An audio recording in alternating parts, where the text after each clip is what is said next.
Good evening, everyone. Welcome to Sustainable Futures podcast. And in today's podcast, the topic is Cities of Tomorrow, Sustainable and Smart. And our guest today is Mr. Ashwin Kak from Bangalore. Ashwin is a leading figure in sustainable development, and he's been influencing multiple different sectors. So, Ashwin, welcome to today's podcast. It's good to have you today. Thank you, Saurabh. My pleasure. To tell you more about Ashwin, Ashwin has been a sustainability director at ABNB Beverages and at Bangalore, and he advises the Center of Excellence in Sustainable Development at Goa Institute of Management. And at He has also worked at German Accelerator, where he mentors startups and startup founders in sustainability projects and CSR initiatives.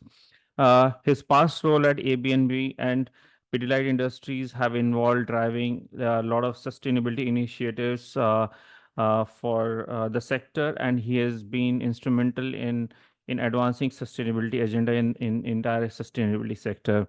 So I would like to welcome Ashwin. And Ashwin, would you like to introduce a little bit about yourself and your background? Sure, Saurabh. I think you've summarized it well, but for the purpose of this podcast and its intended audience, if I have to take a step back and look at my career now, so been working now for 14 years, nine of it now mostly in the space of sustainable development, CSR, or what I would like to call as corporate responsibility as this larger bucket. And those are the roles I've sort of done at Pidlite, then also at AB InBev now. When you look at the kind of projects which I have been part of, so it ranges from the spectrum of education, skilling, and a lot of women entrepreneurship development on the CSR side of things to, I would say, very specific sustainability activities and projects around climate action, agriculture, water stewardship. So it's been an interesting roller coaster ride that way. Partnerships have always been at the center of what we've tried to do in terms of impact for the different roles that I've had. So yes, that's been my journey. Nice. Good to know about you, about your work, Ashwin. And we are here to learn from you. We have a lot of our audience members, particularly we have a lot of students, not just from India, but from many parts of the world. And also we have a lot of sustainability experts. We have city administrators, and we also have people who are currently in the sustainability sector as professionals, CSR professionals who also watch our shows. And we're here to learn from you, from your vast experience. One of the reason why we wanted you to come to our podcast was also to learn from your corporate experience, especially your policy and your systemic work, which is very, very interesting. So to begin with, Ashwin, can you share your own journey in the space of sustainability and CSR, and how did you begin and where are you heading? Yeah, how did I begin is the interesting piece. Because this was back in 2014-15. Serendipitously, this was also the time the SDGs were being launched. I was selling Fevicol for around 5 years, selling and marketing Fevicol in all corners of India, and very deeply entrenched in the commercial side of the business, if you could say that. But I think 2015 was also a time when I was looking forward and wondering how I, as an individual, also could create a larger impact. Of course, remaining in the corporate setup and seeing, okay, what are the possibilities. So it was actually an interesting time where Pidlite at that time itself was setting up its CSR foundation team. So I actually became part of that team, and we started from scratch. Like we started from like 5, 10 people on roll, slowly build up the entire initiative. So I would say my journey in that way, that transition from the commercial side of the business to the CSR side of the business was, I would say, a lot of hands-on learning, on-the-job learning, actually learning from the experts on the field. Uh, Literally restarting, I would say, my education skilling journey in general, if I could say that. So a lot of courses and certifications here and there, just learning micro skills, if I could call them that, when it comes to sustainability in general. So that's how the transition for me really happened. And did you have any mentors since, as you said, that you were early from marketing and then you're switching or initiating CSR? So, did you have any mentors senior to support you in that journey, or was it a self starter? That's, I would say to begin with, it was a lot of learning by myself. But I think very soon I realized the importance of having the right mentor also. So we ended up having a very nice team that I was working with. So although people who in the hierarchy were sort of either had dotted line reporting to me, or were in the corporate sense considered level below, I they actually ended up being much better mentors for me in many ways. So two, three of them at that time, when it's Mahendra Bhai and Ajit Bhai, when we were setting up the foundation team, they were heading the foundations in many ways.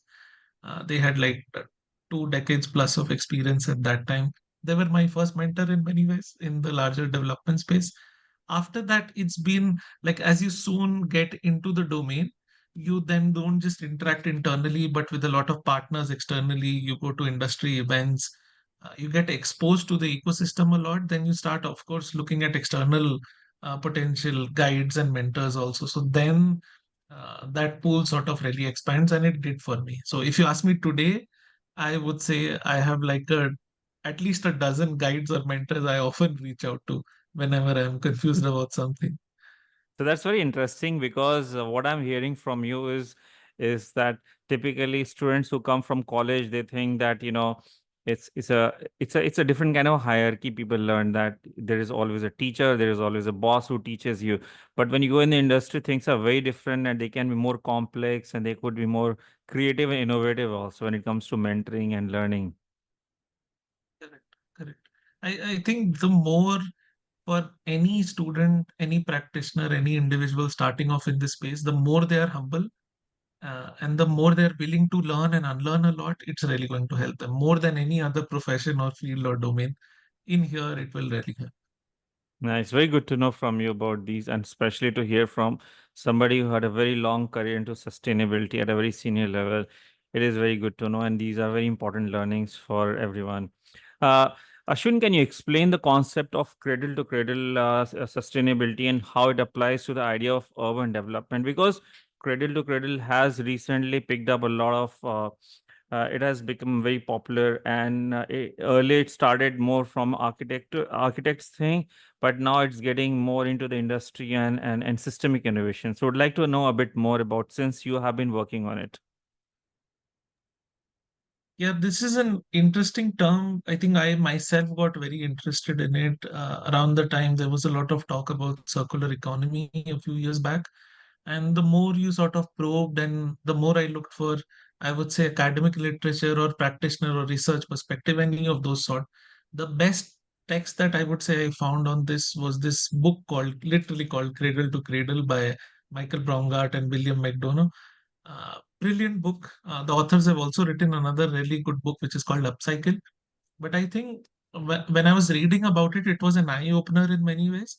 And I'll take a step back to just explain what it is. Because when you think of circular economy, or when you think of the pre circular economy ideas of how businesses should run, you often look at cradle to grave, right? That's the traditional way of of how we do business, what we know. Like, what does it include? It includes everything from extracting a raw material. And here I'm taking an example of a product industry in many ways to make this example easier to understand. You have raw material extraction, you have processing, refining, the intermediary steps, then you have the final product being manufactured. Then, of course, you're having transportation both for the inward of input material, but then the outward of the final finished good also. And then you have usage, retail, and then you have waste disposal, or then you have product disposal. That is what cradle to grave is. Now, what cradle to cradle does is, as a concept, it thinks of this loop as sort of a circuitous loop which never stops. So how will that happen?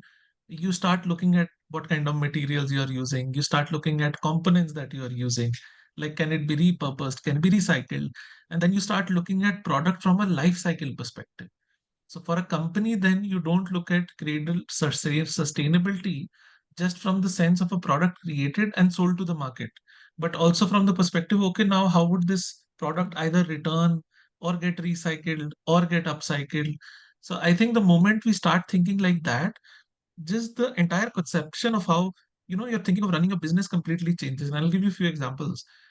The moment we started having these brainstorming sessions within my team, so there were a lot of pushback that we were giving to each other and this is my time back in AB InBev, where we stopped looking at things just from a recycle perspective, but also from an upcycle perspective.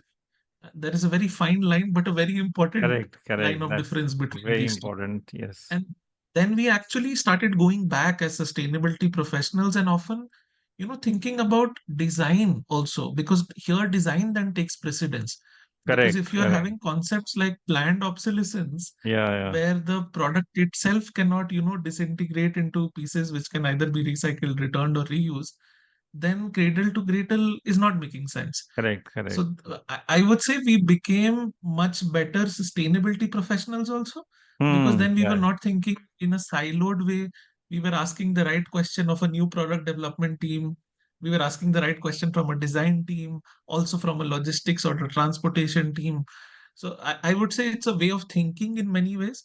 Yeah, yeah. Although this thing that I was talking about, what the two great, I would say, scientists and authors from Germany, the concept that they have developed, they also have their own certifications. So Yeah, they yeah. give these cradle to cradle certifications also to products. That's a separate thing. But I think before getting into certifications, we need to change our mindset also in many ways. And Right. that's what really cradle to cradle sustainability is about. Okay. So any examples of any particular item or any particular process that you designed which actually saw the light of the day based on this principle? I think the best example for this is something. When we relooked at our entire supply chain, we realized a strong element of this already happens, and we were not realizing it. So for a beer company in India, where most of the SKUs are actually sold in glass bottles and not Hmm. cans, so Hmm. cans become like is what is sold more, I would say, in the countries of the West, or even in Vietnam in many ways. But Correct. India is still very much a glass bottle market. Hmm. So when we realize the potential of that glass bottle in itself, returning like being recycled or returning 6 or 8 times, or having a very high recycled content of glass which could go into it, it was like a gold mine in itself, right?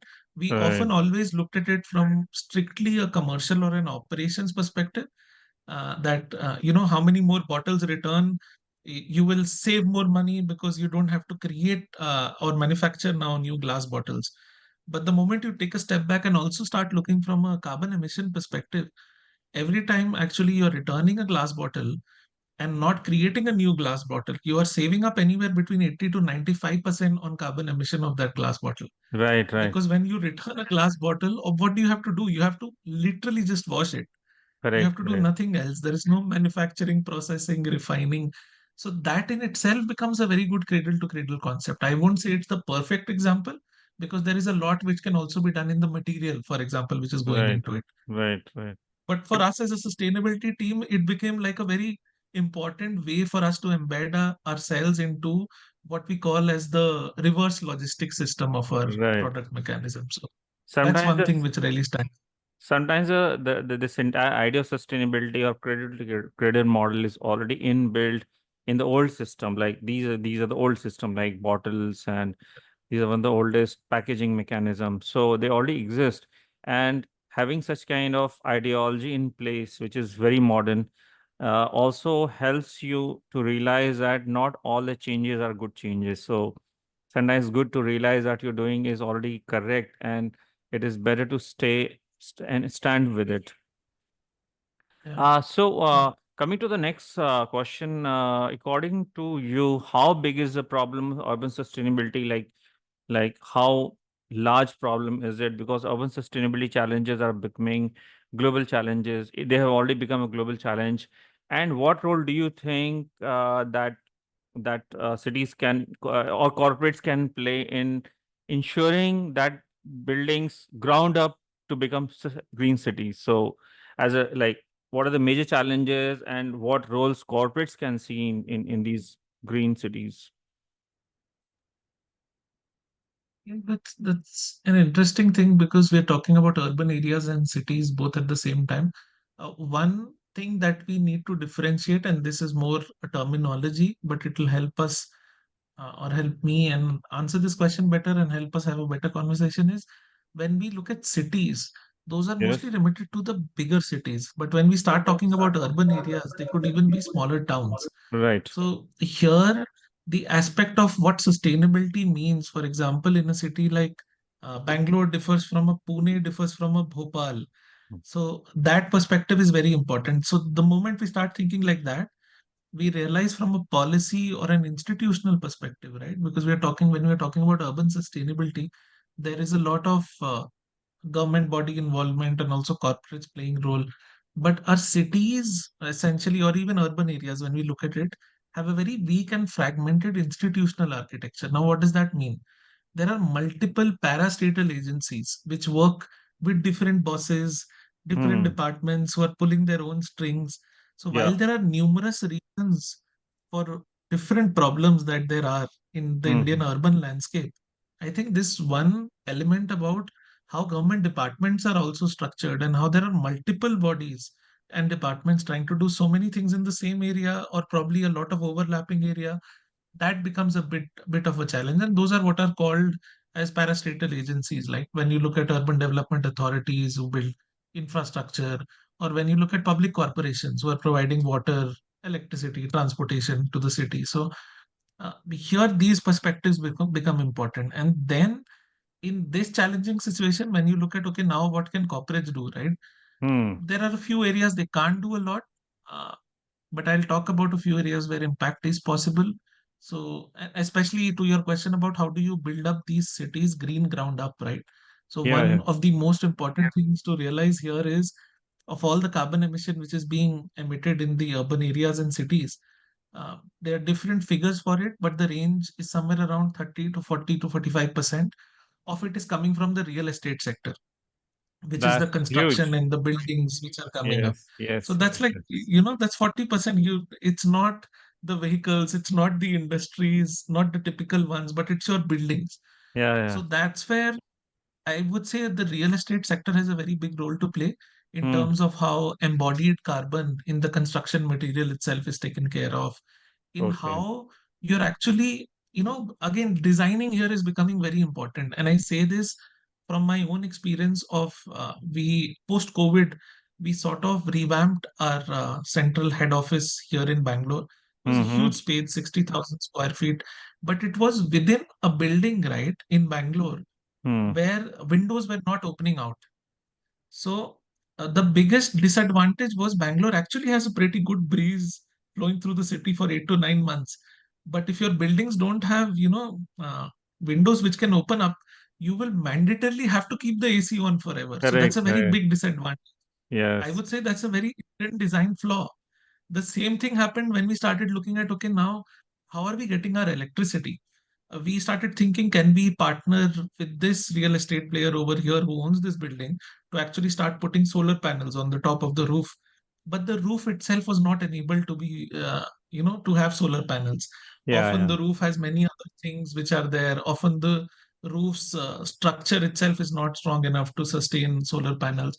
So those kind of things become roadblocks where you wonder, I wish when this building was created, these things were thought of. So I would say that's where the real estate sector and corporates in general, by pushing each other, because it's not just the owners and the constructors of these buildings, it's also the one who are leasing it out who need to constantly keep on asking these right Correct. questions. Like they need Yes. to make it as a criteria of where and how they are evaluating where they need to lease out a space also. Right. Right. So Right.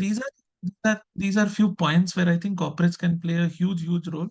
Other than, of course, being actively participating in a lot of civic initiatives which are happening, but when I look at it structurally, this for me becomes the top area On for that corporates in general. On that note, to complement what you just said, in Earth 5, our app, we have a feature which is called a sustainability survey, personal sustainability survey. So in this, citizens, people who are working in the offices, students, they do a survey, self survey, and this self survey is contributor of their personal sustainability survey, because we feel that individuals do have impact on the places they live as one of the citizens. You're a corporate citizen or you're a citizen in your own locality also. So they find out whether their building has rainwater harvesting system or not. Their building has rooftop solar arrangement or wastewater recycling, these kind of things. And this all information comes together from millions of data points, and it's very helpful because we're coming to know we're coming to know some very interesting realities about the cities, that how a lot of people are not even aware about these things. So as you rightly said, that having this awareness, and also as a tenant or as a resident or as an occupant of that building, also asking the right question eventually influences the entire system as a whole. Coming to the And since you mentioned Mm. about rainwater harvesting, right? Yeah, Recently, Bangalore, when there was this water crisis everywhere and you were not getting enough water, right. we literally in our own society where I'm living, we started asking each other, oh, by the way, do we have a rainwater harvesting system here? And so many of us have been living here for years. It's only when the water stopped we realized we don't have a rainwater harvesting, despite Bangalore being those progressive cities where actually there is a proper regulation for it. Yeah, So correct. those are, interesting And crisis also, times where you realize.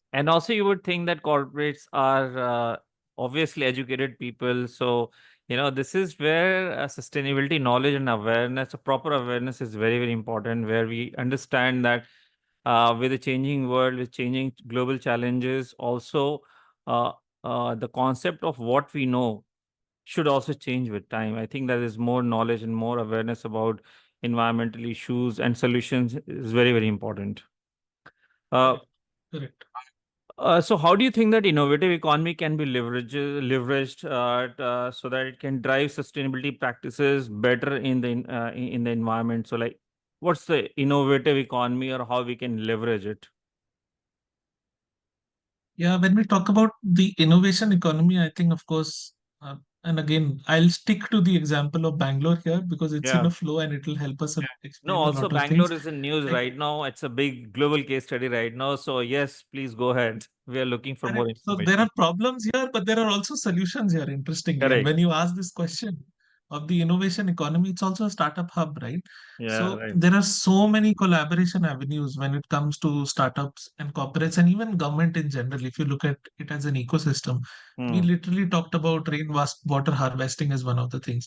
There is so much which can happen, for example, in terms of Bangalore, being a lake-based city. It's not really one of those larger cities which is on the bank of a river. It is a lot of man-made lakes from centuries and centuries ago, which are sort of sustaining the water requirement of the city. And if you look at the design of these lakes, they have been very intelligently made by having these connecting Raja Kaluves or connecting water bodies which go from one lake to another. So Wow. previously, when these Raja Kaluves were also active, there was never a flooding, because all of this was an interconnected system. If Nice. there was the water level was going up in one lake, the Raja Kaluves were taking water somewhere else. So I think in this learning from this innovation from our past in itself, Yeah. there are literally just so many things you could do. Like when you look at Raja Kaluways itself, which have become drains today. But if you look at the entire Raja Kaluwe path, there are a lot of well-meaning citizen groups over here who are actually thinking of, for example, why can't we have cycling path created on the top of these Raja Kaluways because they're spread across the city. They actually connect the entire city. So you don't even need to create new cycling paths, right? So there Mm-hmm. is this solution, which I know there is a group of people which is working on something like that because cycling in Bangalore has been a very big concern. You have many other people doing a lot of those things. Then, you have startups here, and we worked with one of the startup which actually had a solution of extracting potable, drinkable, proper water from Yeah. actually extracting moisture from the air. Okay. And they have progressed a lot in the last few years. Again, I'm taking like one or two examples here and there, but these can solve like massive issues, right? You don't need to go for expensive options of the water mafia, which sort of creates such Yes. a big Yes. mess during those Mm. summer seasons over here. And then a new thing which is coming up, for example, another thing which I remember while you asked about innovation economy is hydroponics in itself as a way of growing vegetables, horticulture crops. I personally connected with a few people who actually left their corporate jobs and are completely exploring hydroponics as an option, as like a Mm. proper commercial option for themselves. Yes. And this happens because I would say this infection of innovation in Bangalore also permits you to get the right network, get the right supporting infrastructure which supports a lot of these things. So again, Bangalore in this case become can actually become a hub for a lot of these innovations of urban sustainability. Like you don't when Bangalore had a crisis, the government had to go to villages hundreds of kilometers outside to get water in. We don't really need to do that, right? If we are doing all of these innovation, like Right, right. literally there are many reports which already explain that Bangalore gets enough rain in the year to sustain itself. So Exactly. if it is not able to sustain itself, that means we are not harvesting water Right, properly. There's no right. rocket science in this. Yes, yes. That's very interesting. The solution is within the city itself. You don't need to go outside and, let villages have their own water. There's no need to take their water. Uh, Ashwin, what role public policy plays in facilitating urban development efforts, and how can companies effectively engage with policymakers? What is your thought on that? Yeah, when it comes to urban governance in general, Hmm. I would say the 73rd and 74th Amendment, if I remember it right, from the early 1990s, is what actually created or enabled the creation of a level 3 or a layer 3 in our urban governance, right? You could create Hmm. urban local bodies, they Yes, could be yes, given yes. lot of power and Hmm. teeth and those kind of things. Now there is a dispute around it in terms of how much teeth does it really give the municipality. The amendment Yeah. in itself, in spirit and how it's being implemented, that's a different challenge. Uh, because in many cases, like when we ask ourselves, right, we realize how many of us remember the mayors of the cities that we are in. A Yes, yes. lot of us might, and a lot of us, when we go and search on Google, we'll realize we haven't had a mayor for years Hmm. and decades. Hmm. So Hmm. there is, I would say, inherent challenge of the kind of authority, accountability, and power which is given to the municipality, the mayor, or the local bodies to do a lot of things. There are certainly a lot of things which need to change over there, but I would say that's a larger policy discussion to have and how it can happen. That part of the question I leave the audience with the thought, and this came up in the recent public policy course which I was taking when we were having a debate on why devolution does not happen of power when Hmm. it comes to such urban governance issues. So there's a quote on this which says everyone wants power devolved or delegated till a certain level until it is only them, right? So it depends on which part of the hierarchy you are in. Yeah. So if the power is devolved or delegated to your level, you're happy with it. So that's a different, I'll leave the audience with that thought and I'll say that's a very different conversation to have. But Yeah. Yeah. now the second part of your question, right? Yeah. Now in this challenge, how do corporates really engage Correct. and they create impact and Yes. Yes. not do piecemeal or superficial activities? So Hmm. there are a few ways, like a few thoughts which come in my mind is like how can you value add to existing initiatives? Again, what's happening in Bangalore is there is an initiative to go private to public, Hmm. and many known organizations, right from a WRI to a Janagraha to a BPAC, everyone is sort of involved in it along with the government. Hmm. Hmm. So corporates can really play a big role in driving conversations around these campaigns with their own employees. We don't see a lot of that happening already, but those are like low hanging fruits on which you can work with, right? Because there is public infrastructure to be utilized, which is unutilized in many ways. So, how do you, of the available infrastructure, how do you maximize that utilization? And then one thing which we covered in the previous discussion, which is those innovative solutions, right? If Yeah. cycling paths are a problem, but if you have connecting drains which are connecting all of the lakes of the entire city, like can you double down and create cycling paths on them? Like those kind of things. Of course, you'll need to answer questions on basic infra safety and all, but let's think more deep into something like that. Then there are things about for corporates, policies exist or frameworks or sustainability or mobility standards exist. But how many corporates are actually benchmarking themselves, implementing those policies, encouraging their employees?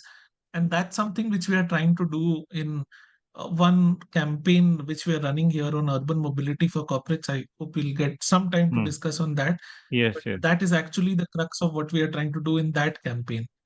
Uh, So Okay. I would say those are a few areas. Corporates also need to recognize that there are larger structural challenges when it Yeah. comes to how urban governance is actually delivered to us.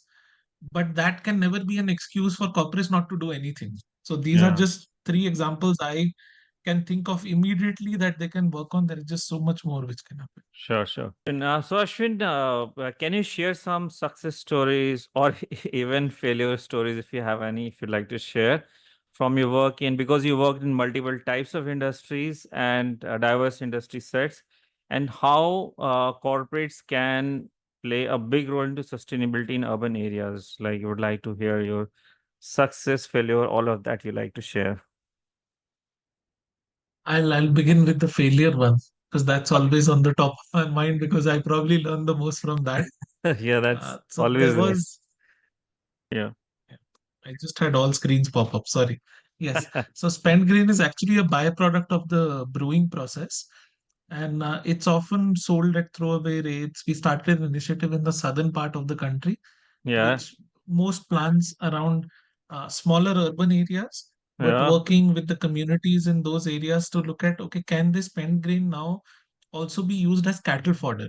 So, for Okay. example, in the helped increase what is called as the milk productivity of the cattle over there. Yeah. So we thought this is a replicable initiative, right? We started Mm. trying to expand it across different parts of the country.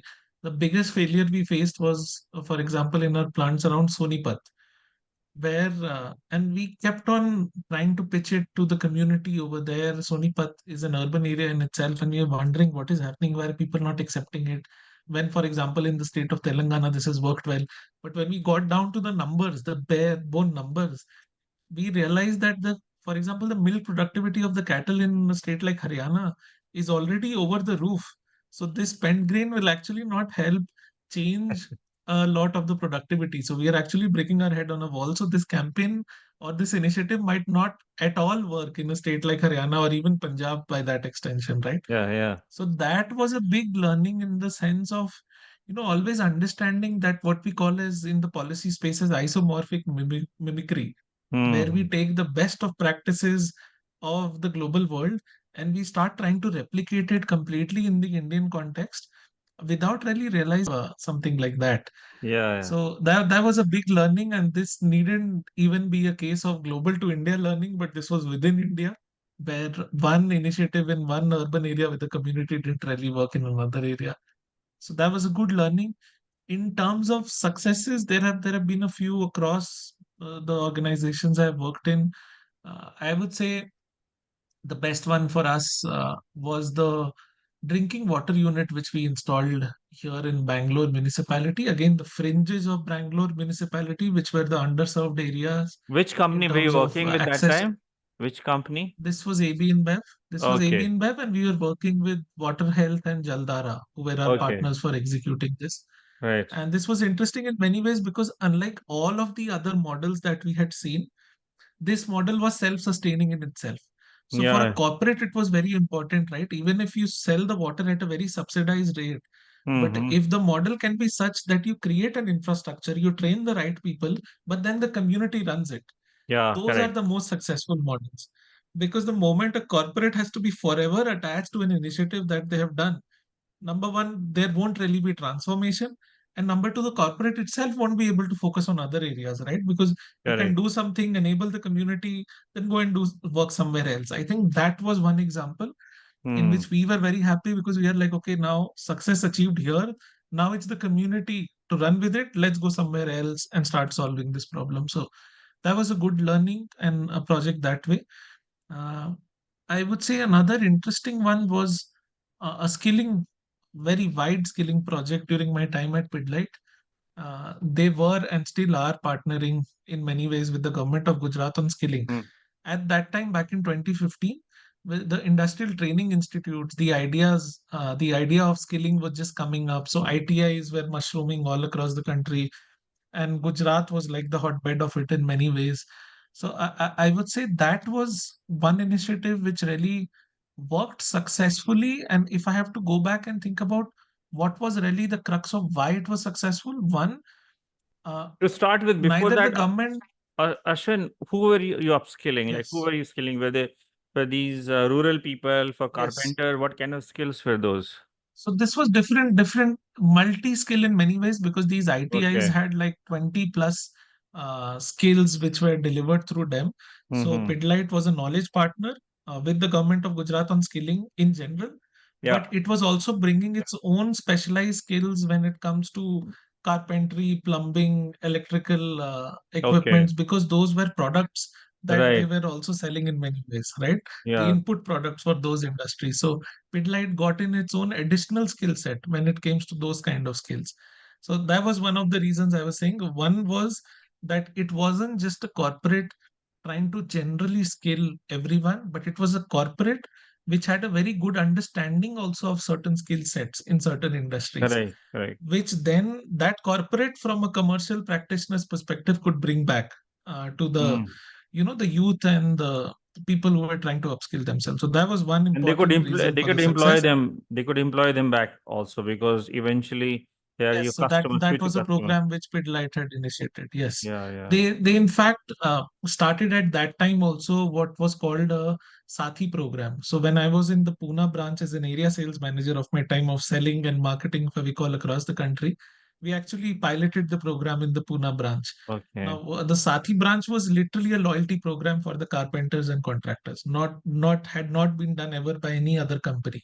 In Yeah. the last 15 years, it's grown to now have lakhs and lakhs of carpenters and contractors registered on it, right? So those Yeah. experiences also really helped the Pidlite ecosystem have the confidence of getting into such a partnership with such a state, because the company had its ear on the ground, right? They could Mm. literally hear the needs and wants and desires of that community.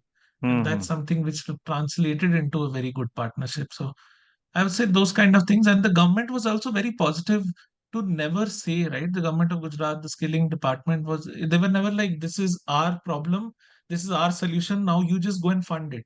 It Okay. wasn't Right. really just a funding partnership, it was a Yeah. very strong co created knowledge partnership. And that's why it Right. really worked. Yeah. So now that we have heard about the role of corporates, and we've also discussed about urban sustainability and what role corporates or innovation can play. Now, can you like, how do you think that how do you foster civic partnership for impact? Like, what role these kind of partnership play in achieving sustainability goals?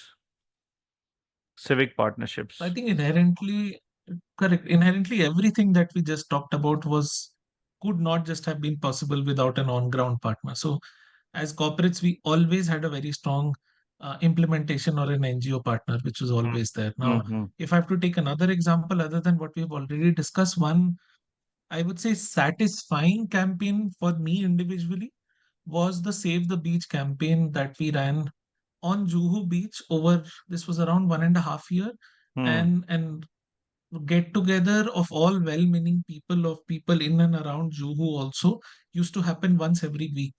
Yeah. But that wouldn't have been possible if it was run just by a corporate which is not even headquartered in Bombay, right? Correct. Correct. We Correct. had a partner like Earth Day Network. We had Mm. the right involvement and engagement from the municipality probably during the launch, and this was during the World Environment Day in 2018, if I remember it right, Yeah. 2018 or Yeah. 17, Yeah.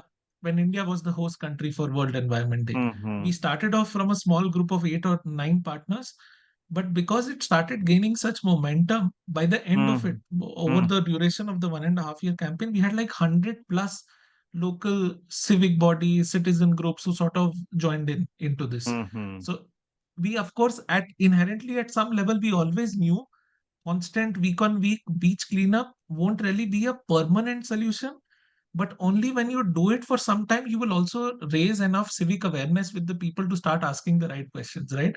So Yeah, yeah. every week when we used to have the beach cleanup, we always used to empower, train people to also go back and ask the right question of why the beach is getting polluted in the first place, right? Yeah, right, What's the right. source of where all of this waste is coming from. So though that was one initiative which really worked very well, and we knew it had an end time, but we had to empower and enable citizens to start asking the right question also for ourselves, how we are behaving.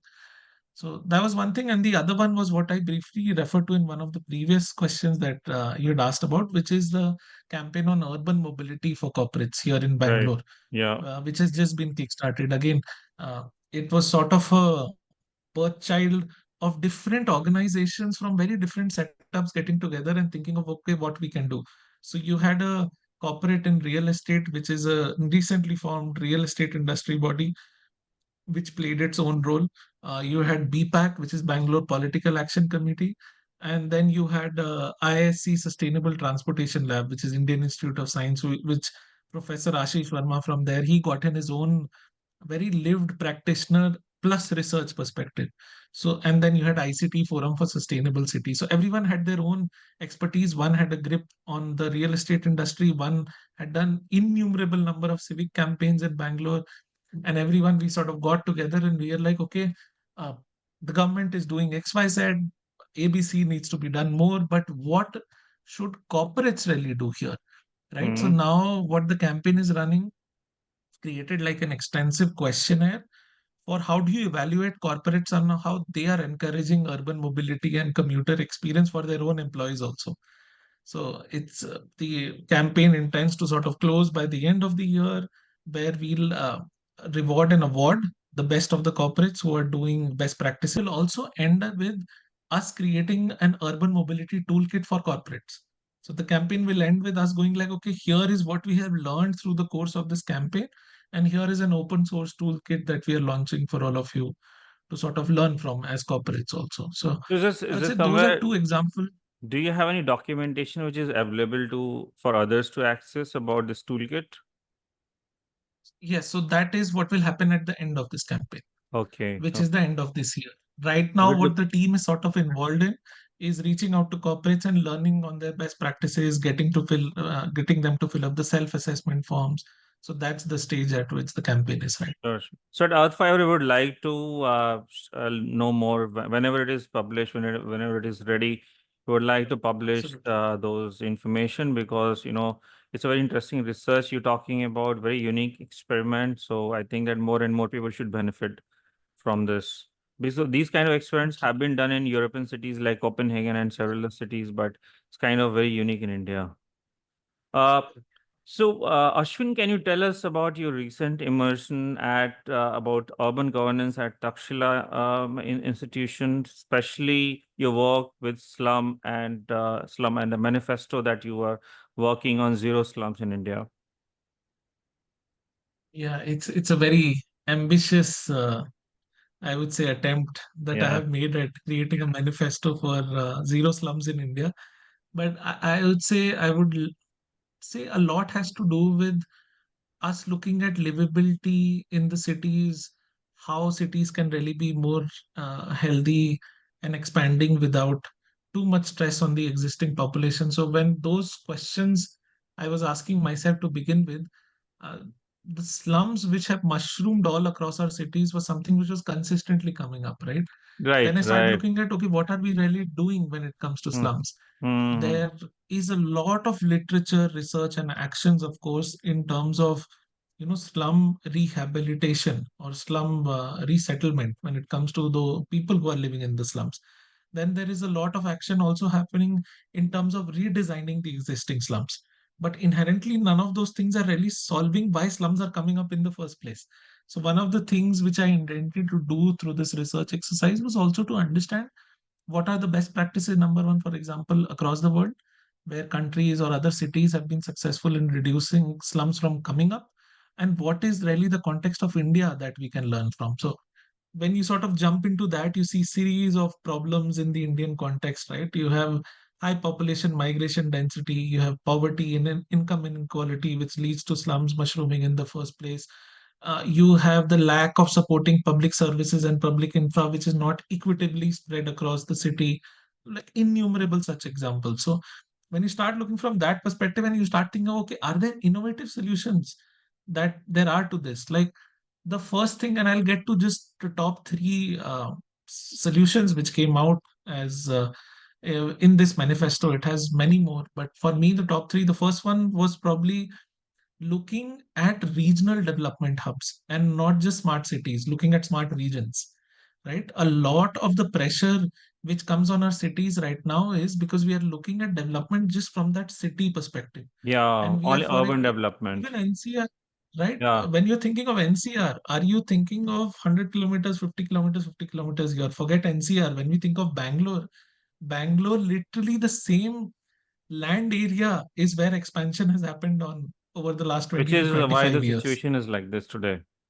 Correct? That's why the Pressure traffic on is the. bad. That's why the water is depleted, and that's why Right. you're not able to sustain all of this. So that became like the crux. And China has done it, by the way. There's Hmm. this excellent book called How China Escaped the Poverty Trap, Hmm. Hmm. and Hmm. they actually use this model of building up smart regions where you were Smart not regions. ever having one city, correct? One city or one urban area is always constrained. So Very that's probably one thing which came out.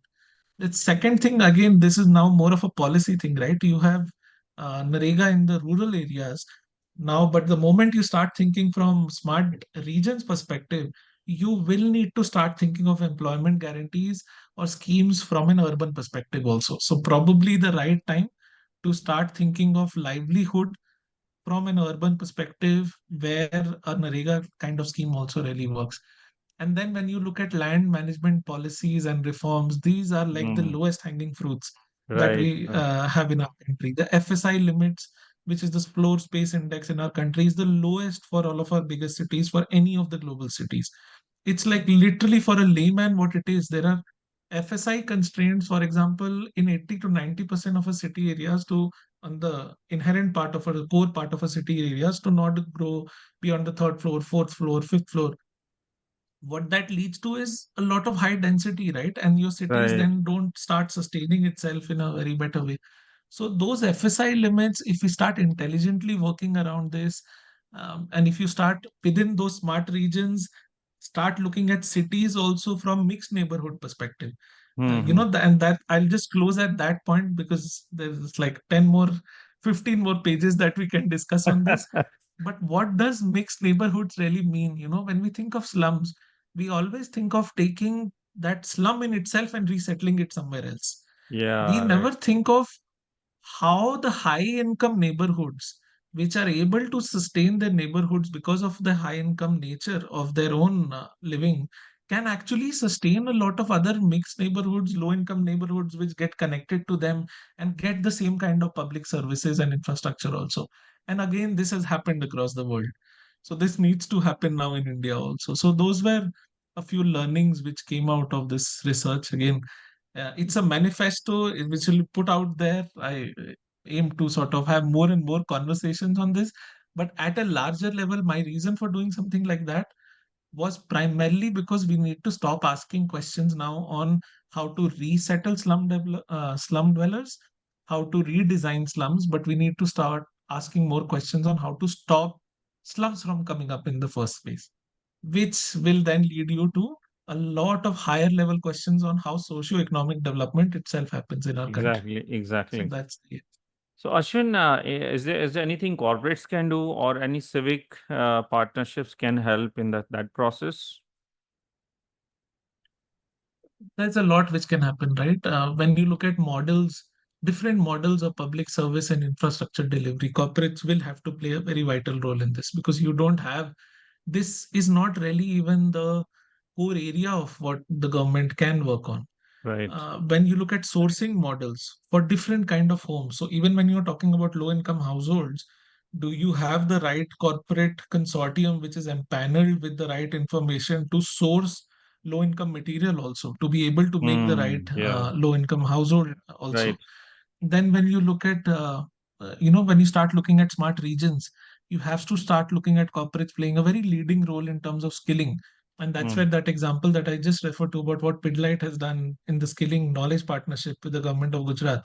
There's so many corporates which can pick up the mantle on something like this across states of India, right? So that industry apprenticeship connectivity in terms of skilling the right way becomes very important for corporates to work on. Then I can think of the housing neighborhoods. That's where corporates will play a very key role.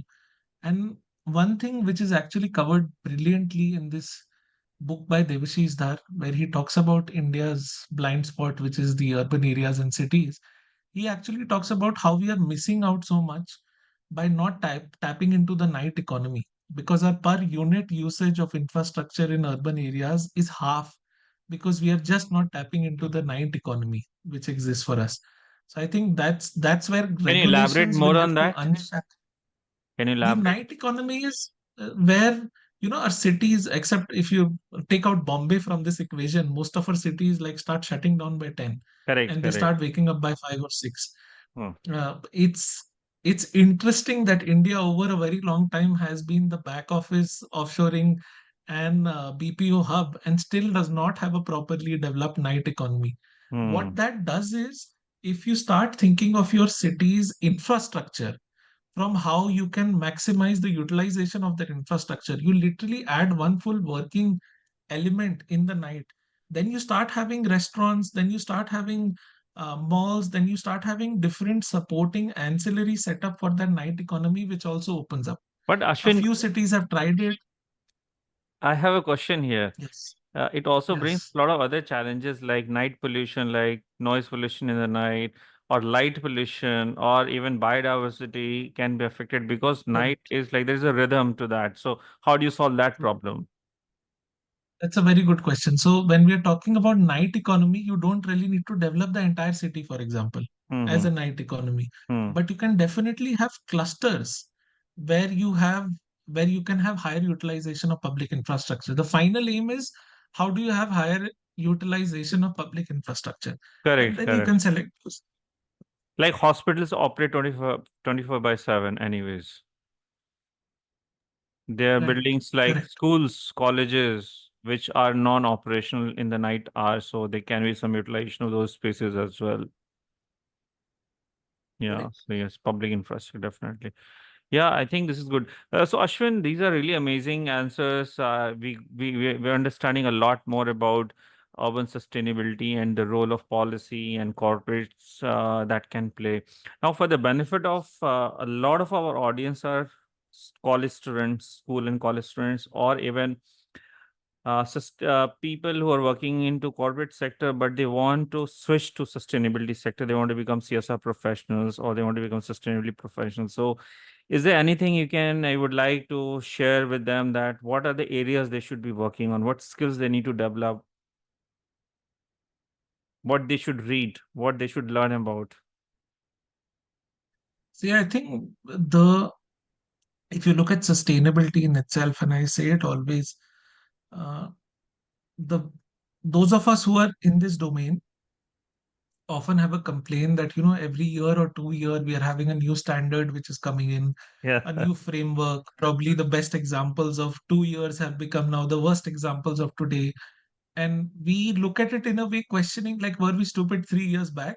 I have a counterintuitive take on this, because the entire domain itself is so new in terms of how it has developed, right? The SDGs itself came in 2015. correct, I think somewhere we have to be very, very open to this very dynamic nature of how sustainability is also working out. Because the solutions of today might become obsolete 6 months down the line. That should not disappoint or dishearten us. That should, in fact, motivate us, because now we are getting more efficient and better solutions. More than any other function or domain expert, sustainability professionals really will have to embrace this, because when you look at, for example, procurement professionals, supply chain professionals, finance professionals, they have their codes and norms, now existing for centuries and centuries, and the basic practices don't change. So it might become very odd for a sustainability professional just to look at their own professional going through so much of turmoil. But I think that's necessary and important for the stage of transformation that we are in. So, and I'm saying that because I have often seen young professionals getting in and getting a little, shaken up, because they're like, there's nothing consistent. Everything is fluid and dynamic. But that's how it is. So that would be one thing that I would really highlight. The other thing is really get your hands dirty, learn more and more, do more and more, fail.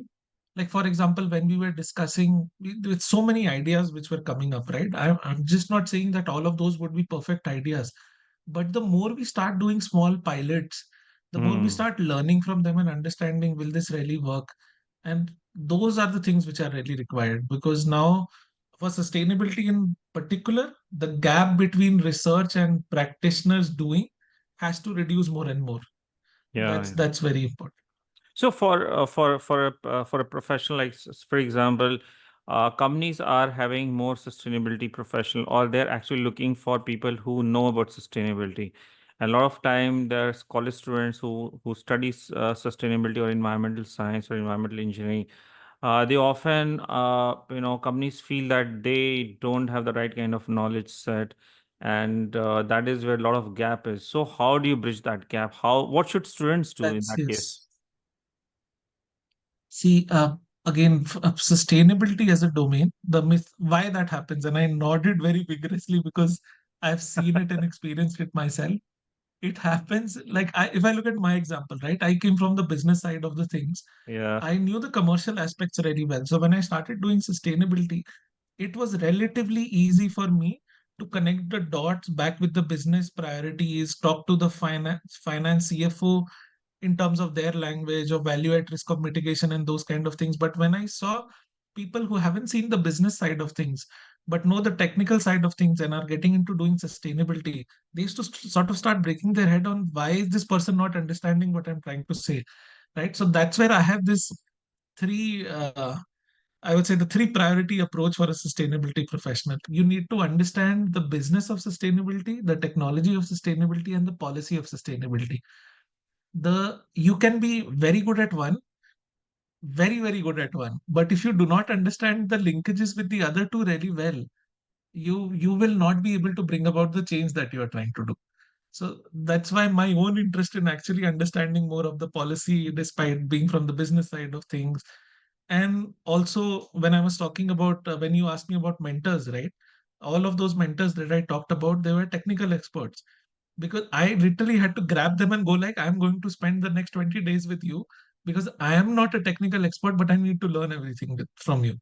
I will never be a great a technical expert as them, but it is very important for me to understand the technical side of the thing. So I think balancing those three things is very important. Sustainability professionals should never think of them as just one of these three. They are specialists in their own way, but they have to be generalist in terms of navigating in between these three verticals of how sustainability works. What do you think that HR people are more fit for sustainability role or the marketing people? Because like a lot of HR people are migrating to sustainability because they come from, they're playing some role in ESG, like environmental, social, and governance.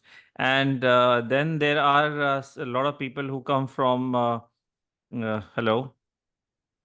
Yes, yes, I can hear you. Uh, yeah, there are a lot of people who come from marketing, because also marketing, sustainability in marketing is going hand in hand together these days, because obviously there's a lot of uh, you know marketing, not sustainability happening. So what do you think for this? So I have a take on this which might disappoint a lot of my colleagues. But see, when you started talking about HR, right? We need to understand there are a few companies, and this is happening with a lot of Indian companies ever since the CSR law in 2014 came in. Hmm. Voluntary first, then slowly it has started being mandatory. So a lot of the companies who were pioneers didn't really face a problem because they, in a way, had teams who were doing sustainability. They Yeah, probably yeah. had to restructure and rejig and put a team together. Others who were late to the bus, they started looking at making their HR teams into, for example, their CSR teams.